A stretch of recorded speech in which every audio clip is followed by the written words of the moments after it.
রাজনীতিবিদেরা ঠিক হলে ৯৯% মানুষ ঠিক হবে বলেছেন জামায়াতের আমির। এখন জানিয়ে দিব ২০২৫-এর মধ্যেই নির্বাচন চায় বিএনপি ও বিভিন্ন দল।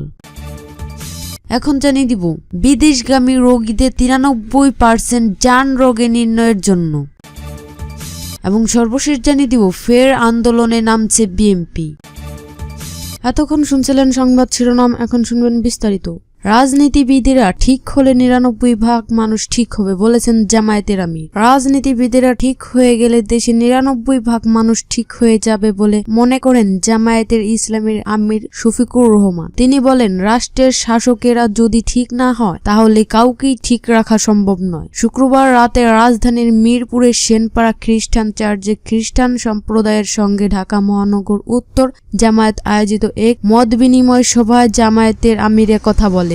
শফিকুর রহমান বলেন, আমি দায়িত্ব নিয়ে বলতে পারি এবং বিশ্বাস করি রাজনীতিবিদেরা ঠিক হয়ে গেলে দেশের ৯৯% মানুষ ঠিক হয়ে যাবে। রাষ্ট্রের শাসকেরা যদি ঠিক না হয় তাহলে কাউকেই ঠিক করা সম্ভব নয়। অনেকে বলে এটা করিও না, ওটা করিও না। তার কর্মীরা বলে আপনি কি করেছেন আমি জানি না। নেতা অপরাধে লিপ্ত, সে যখন তার কর্মীকে ভালো কথা বলে কর্মী তখন পেঁচার মতো হাসে।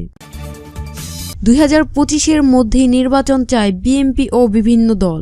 নির্বাচনের রোড ম্যাপ বা পথন কষার প্রশ্নে অন্তর্বর্তী সরকারের সঙ্গে বিএনপি সহ বিভিন্ন দলের একটা অস্ত্রহীনতা তৈরি হয়েছে। প্রধান উপদেষ্টা ডক্টর মোহাম্মদ ইউনূস প্রতিশ্রুতি জাতির উদ্দেশ্যে দেওয়া ভাষণে নির্বাচনের সময় নিয়ে একটা ধারণা দিলেও তাতে সন্তুষ্ট হননি দলগুলো। কারণ নির্বাচন কবে হতে পারে তা নিয়ে দলগুলোর সঙ্গে কোনো আলোচনা করেননি সরকার।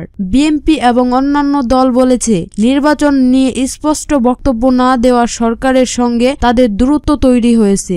সক্রিয় দলগুলোর বড় অভিযোগ হচ্ছে তাদের সঙ্গে অন্তর্বর্তী সরকারের নিয়মিত আনুষ্ঠানিক বা অনানুষ্ঠানিক কোনো যোগাযোগ নেই। যখন কোনো প্রেক্ষাপট তৈরি হয়েছে তখন প্রধান উপদেষ্টা রাজনৈতিক দলগুলোকে ডেকেছে। এ পর্যন্ত ৩ দফায় রাজনৈতিক দলগুলোর নেতাদের সঙ্গে বৈঠক হয়েছে সরকারের। বিএনপি এর মিত্র দল ও জোট দলগুলো এবং জামায়াতের ইসলামী প্রয়োজনীয় সংস্কার ও নির্বাচন নিয়ে রোডম্যাপ দাবি করে আসছে। তবে অন্তর্বর্তী সরকারের বয়স ৪ মাস পর হওয়ার পর ১৬ই ডিসেম্বর মহান বিজয় দিবস উপলক্ষে জাতির উদ্দেশ্যে দেয়া ভাষণে নির্বাচনের সময় নিয়ে একটা ধারণা দিয়েছেন প্রধান উপদেষ্টা।